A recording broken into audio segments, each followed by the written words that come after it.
Make sure you subscribe to JerCrispy. Yo, what's up, y'all? It's your host with the most, and that's the most.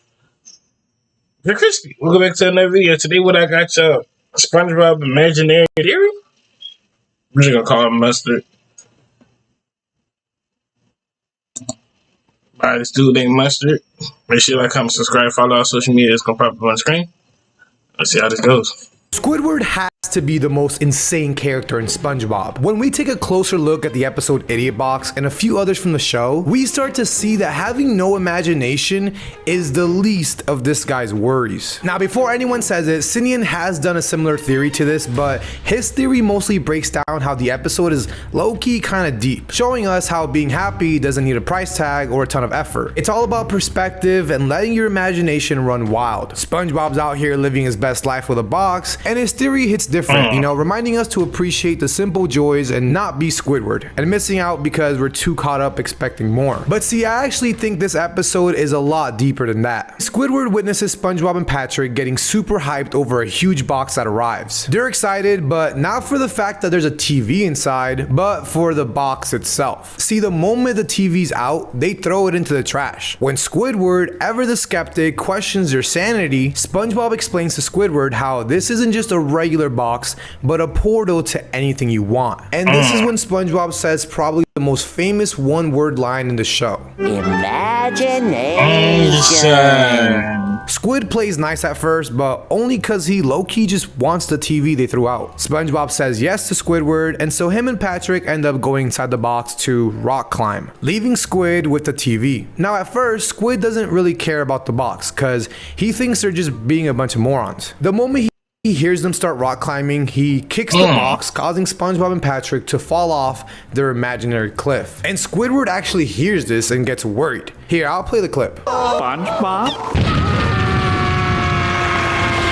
So Squid opens the box just to find SpongeBob and Patrick just sitting there. And he's like, yo, how did y'all come up with these noises? And SpongeBob's like, nah, bro, what noises? Squid explains what we just heard. So yeah, they basically explain that all you need is imagination and a box. But Squid doesn't believe them, so he closes the box back up just to hear more noises coming out of it. This really gets him annoyed, so Squidward secures his own box, aiming to unlock the magical world of make-believe. Except he's got zero luck. The episode continues with Squidward hearing all kinds of noises coming out of the box, and in the end, he ends up going inside the box and pretending that he's in a race car, when in reality, the trash people are just there picking it up to take it to the dump. But it feels like for Squidward, it's almost like he's schizophrenic and just making up a false reality that SpongeBob and Patrick are pranking him. Now, I say schizophrenic because I started thinking more about this episode recently, and I came to a wild thought. What if all of these noises that Squidward is hearing are all in his head? This is when I started scrubbing Reddit and YouTube to see if anybody's made a post about this,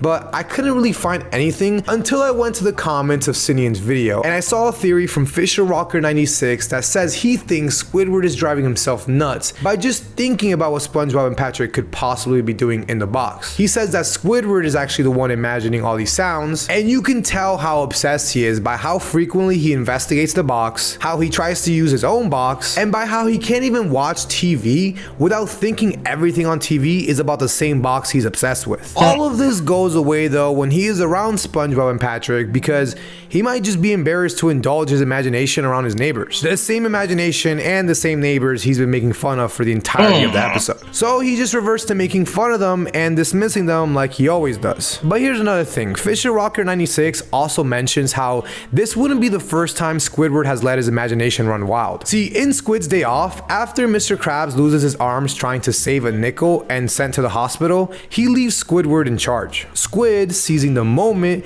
decides it's the perfect opportunity to ditch and leave SpongeBob running the entire operation. As Squidward tries to enjoy his day off, he's tormented by visions of SpongeBob potentially ruining everything, leading to him checking the Krusty Krab obsessively, only to find his fears unfounded.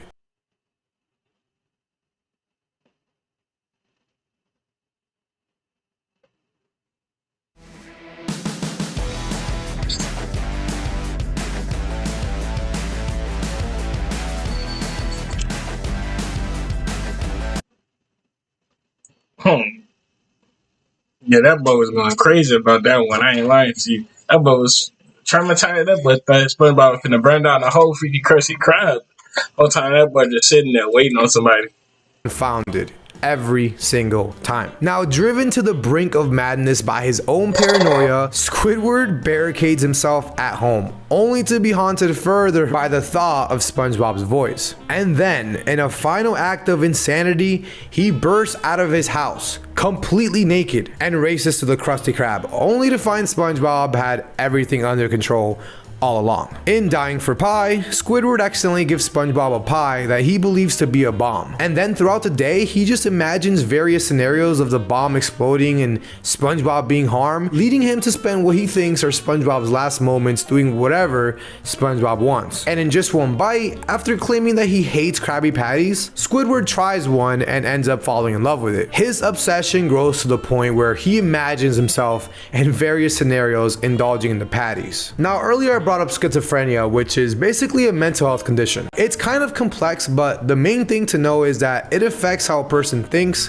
feels, and behaves. People with schizophrenia may have a hard time distinguishing between what's real and what's not, leading to hallucinations or delusions. But here's the thing, while some people think hallucinations are just when someone sees something, it can also be hearing, feeling, smelling, or even tasting something that isn't actually there. Now, I know what you're thinking. Well, at least 1%. 1% of you guys have to be thinking about this right now. What about the episode Squidiot Box? An episode that came out in November of 2023 that feels like it was pulled straight out of a trippy underwater fever dream. Except it's all happening in SpongeBob's attic. See, this episode is kind of like a sequel in a way to the Idiot Box episode, and it kind of like contradicts everything I just said in a way, and I didn't want to bring it up for one reason, but I'll explain to you in a second. So basically, this one kicks things off with SpongeBob hitting peak nostalgia while cleaning his attic, only to stumble upon the imagination box. He decides to test out this relic with Patrick, only to discover that it doesn't work. So they take it to the imagination box repair shop, but the place can't even help them fix it because it's too old of a model. Not once to give up though, SpongeBob and Patrick's next logical step is, of course,